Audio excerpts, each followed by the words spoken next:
क्या हुआ जीतू, हैरान क्यों हो रहे हो? ये तुम्हारे ही पैसे हैं। मेरे पैसे? हाँ, तुम जो आम के नीचे पैसे रखा करते थे तो मैं ही उठाया करता था। इसका मतलब वो आम से भरा बगीचा आपका है?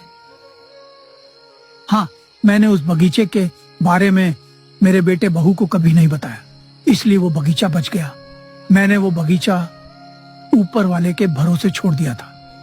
अब देखो, तुम्हारी तकदीर ने तुम्हें उस बगीचे तक पहुंचा दिया। अगर आपके पास बगीचा था तो आपने इतनी परेशानियां क्यों झेली? मेरे सगे बहू बेटे ने जो मेरे साथ जो किया, उसके बाद मेरे अंदर कुछ भी करने की इच्छा मार चुकी थी। और शायद ये होना ही था ताकि तुम उस बगीचे तक पहुंच सको। अब से वो आम से भरा बगीचा तुम्हारा हुआ।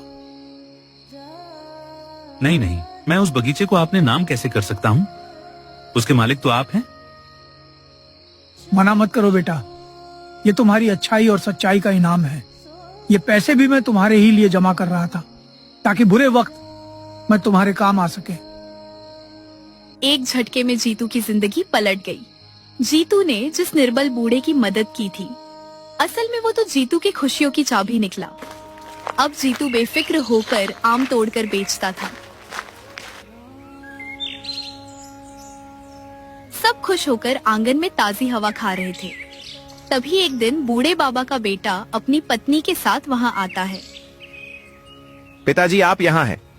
हमने ना जाने आपको कहाँ कहाँ नहीं ढूंढा। अरे आप तो वही है ना जो उस दिन मुझे मिले थे। तूने ही हमारे पिताजी को बहला फुसलाकर अपने पास रखा है ना, ताकि उनकी बची कुची जायदाद हड़प सको। तुम दोनों यहाँ क्यों आए हो? दूर हो जाओ मेरी नजरों से। ऐसा मत कहिए पिताजी, हम तो आपको घर वापस ले जाने आए हैं। हाँ पिताजी, अपनों से आखिर कब तक नाराज रहिएगा? बाबा, लगता है आपके बच्चों को उनकी गलती का एहसास हो गया है। आपको उन्हें माफ कर देना चाहिए। इन जैसे लोग कभी सुधार नहीं सकते हैं। जरूर बात कुछ और है।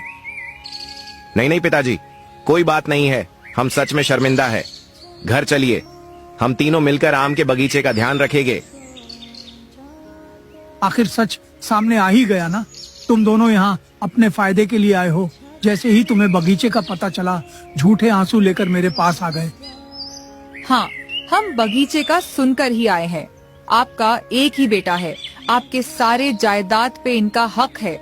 फिर भला हम अपना हक क्यों छोड़े? थोड़ी तो लाज रखो। तुम्हें बड़ों से बात करने की तमीज नहीं है क्या? आप तो चुप ही रहिए, मैं आपसे बात नहीं कर रही हूँ। चुप हो जाओ। मैं बगीचा क्या, बगीचे का एक पेड़ भी तुम्हें नहीं दूंगा। वो बगीचे मैंने कमल के लिए ही खरीदा था, पर अब ये उसे संभालने के लायक नहीं है। चले जाओ दोनों यहाँ से। बाबा की डांट पड़ते ही दोनों वहाँ से खाली हाथ चले जाते हैं। बाबा, आपने अपने बेटे को खुद से दूर कर दिया। आपको तो बहुत बुरा लगता होगा ना? बुरा तो मुझे तब लगता जब मैं उस जैसे कुपूत को माफ कर देता। उसके कारण मुझे बहुत जिल्लत सहनी पड़ी है। भगवान तुम जैसा बेटा सबको दे। बाबा, आज से मैं आपका भी बेटा हूँ। कभी भी खुद को अकेला मत समझिएगा। जीतू दिन रात मेहनत करके बाबा के लिए एक नया घर खरीद लेता है और आखिरकार गांव में सबको पता चलता है कि बूढ़े बाबा चोर नहीं थे, बल्कि उन्हें फंसाया गया था।